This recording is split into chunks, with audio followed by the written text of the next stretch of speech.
thing that we love to do here on the Sports Shop is anything that affects our community impact. So we're excited today to bring on Alan Mason, who is with the Red Cross, and we're doing a partnership. I say we, that's the African American Cultural Festival of Raleigh and Wake County. We're doing a partnership with the Red Cross to come out. We're teaming together to save lives, and we do this through the blood drive. So we want to invite you to come out on next Tuesday, May 28th, from 2 to 6 p.m.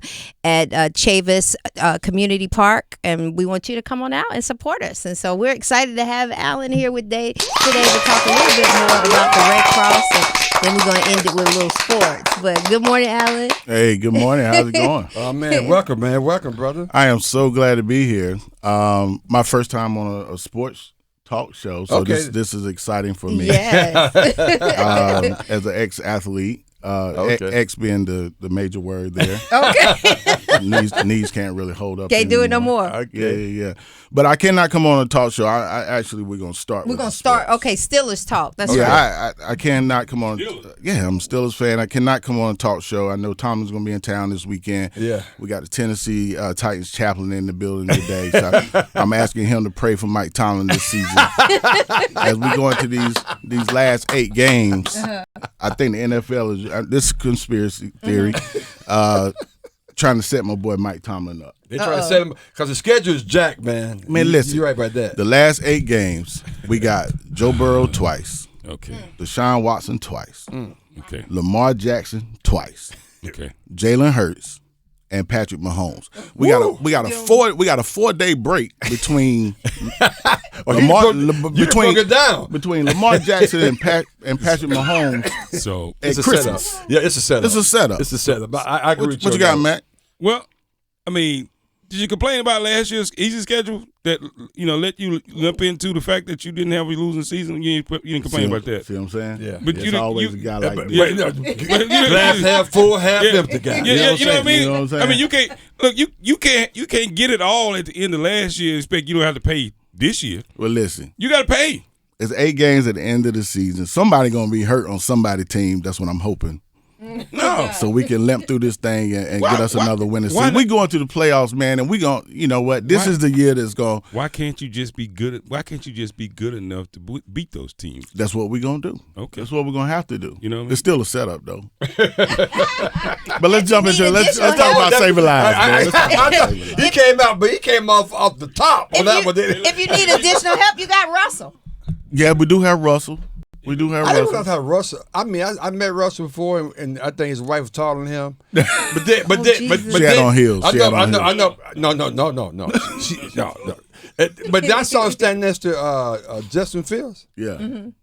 Man, he looked like a little kid out there. I mean, Justin Fields was a big dude. I mean, real big dude. I was surprised how small he. He looked. They both can be small, but they both better than Kenny Pickett. But anyway. Let's talk about saving lives. Let's talk about Tuesday. Kenny Pickett was all right for a minute. Homegrown kid, He might have a chance to, by the end of the year, Jalen might be hurt. He might have a, redemption game against Pittsburgh. We'll see. Look at that. But you need to come on more. You get all your stuff, don't you? Hey, man, just bring me on anytime. I got it. You got it. That's what I do. I don't want to hear all that whine for the broken hearted.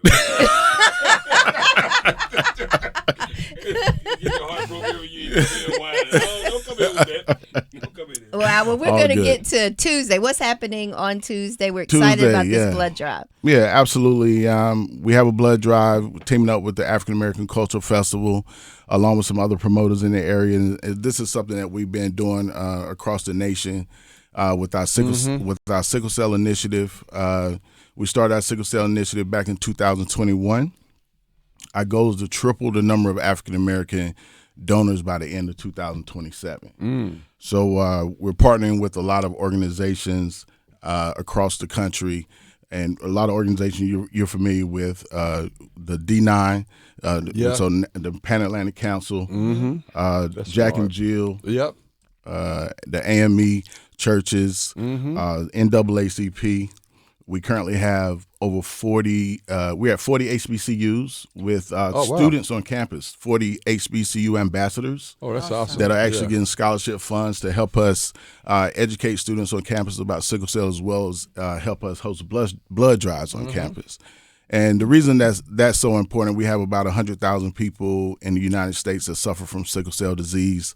95%, above 95% of those people are African American. And research has shown that when they need blood transfusions, the African American is just a better match for them. So what we're doing is trying to increase those numbers and partnering with these different organizations across the country to make sure that we're in the community, educating people, letting them know what's going on, and also just increasing the number of units that African Americans are donating, because our hospitals need those units.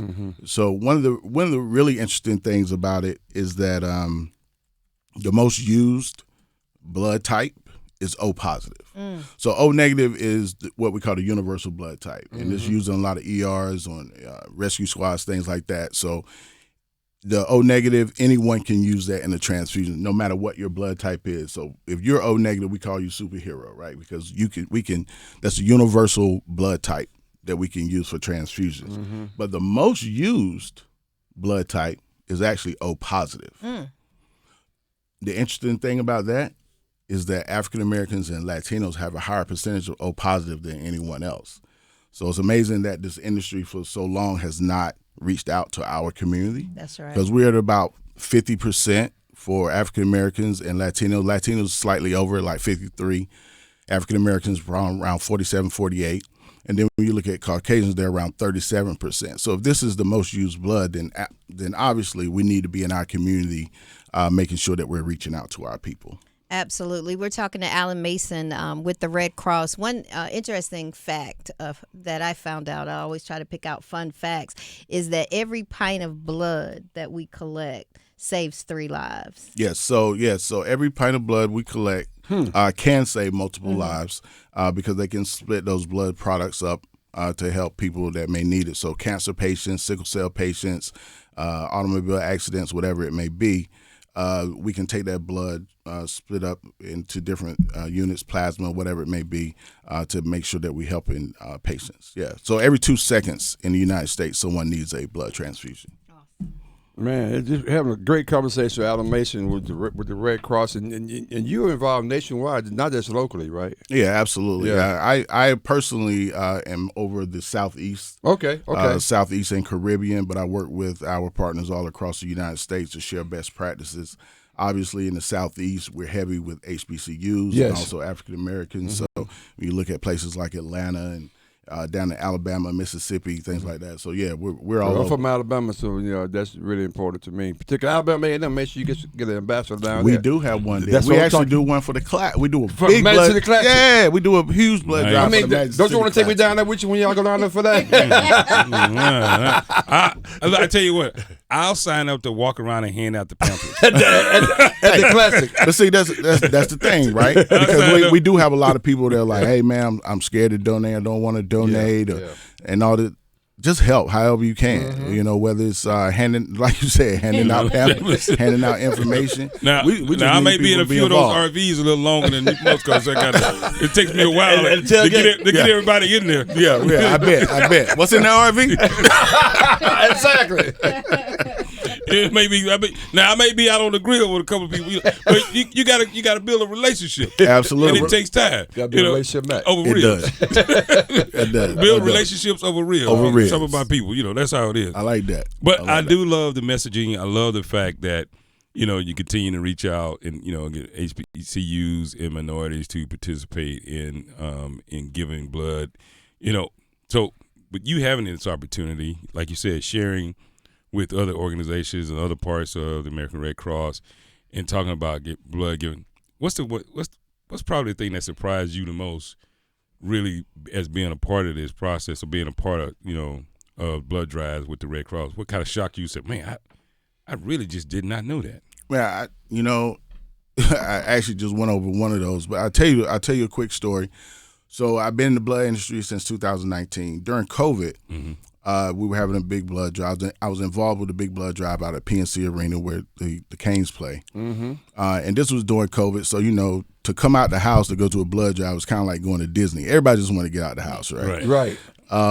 However, black people still weren't messing with COVID. But anyway, so we did a 2-day blood drive at PNC Arena. We did over 1,200 units. So over 1,200 people came out in 2 days. And on the end of the second day, toward it was like the final hour of the second day, this lady comes up to me, and older black lady, and she comes up to me and she's thanking me for everything that we've done and, you know, all this. And then she says, how many people have you seen that look like us over the last 2 days? And I was like, wow, over 1,200 people, I maybe have seen 20. Wow. So that sounds about right. Right? Yeah. So then, you know, I started doing some research, and then that's when I realized that African Americans have a higher percentage of O positive blood than, you know, Caucasians. And I'm like, wow, this is the most used blood type in hospitals. Like, why aren't we reaching out to this community more? So that was probably the most shocking thing. The fact that we had a higher percentage of O positive blood. All right. Yeah. So you heard it right here. Make sure you guys. So Pam, tell them again where they can go. Yes, so on Tuesday, that's May 28th, from 2 to 6 p.m., blood drive at John Chavis Memorial Park, and that's from 2 to 6. And how can they find out? Because we would like for people to make appointments. I think Absolutely. You need to make appointments. So how can they find out more information? They can just go to redcross.org. You can put in the zip code, or you can put in Raleigh, North Carolina, and to pull up the Chavis blood drive, and they can make an appointment there. Any other parting comments for the Steelers Nation? I mean, I'll give you a chance to leave you with a parting remark, if you will. Well, you know, I would have brought my terrible towel in here today, but I was wearing my Red Cross badge, so I didn't want to go too hard. But You didn't bring that towel because it's still wet. I'm trying to respect the chaplain by not going off of him right now. You got to worry about that. Hey, look, he know me. He know what he But hey, man, I'm just saying, I'm just hoping my brother Mike Tomlin can make it through this season. That last 8 games, man, I really feel like it's a setup, taking us into the holidays like that. But I'm ride or die. So I'm a travel to the Steelers play. Dallas comes to Pittsburgh this year, so I'm gonna travel to that game. Okay. And then the Steelers go to Raiders, so I'm gonna travel to that game. So hey, We got Dallas. We got you. and we'll be taking blood at all. I know you will. That's it. Matter of fact, I'm gonna go with you. I'm a Raiders fan, so There we go. I'm gonna go with you. There we go. Sounds good. I gotta make sure I pay attention to what weeks those are. Because we gotta have a special word for you. Exactly. Oh my goodness. Alan Mason joined us from the Red Cross, man, talking about blood drives, giving blood and giving back. And you know, quite honestly, this is the type of messaging that needs to get out so that we can figure out, you know, why it's okay for us to come give blood. Yeah. Absolutely. Why it's okay for us to get out. So thank you so much for joining man, us. brother. Thank you guys for having me. I'll tell Mike when I see him. Yeah, please do. I'll tell Mike when I see him. Some people think you're being set up, Mike. Let him know. Let him know. But they don't know anything, so we'll let that work itself out. Yeah, there you go. 8 times.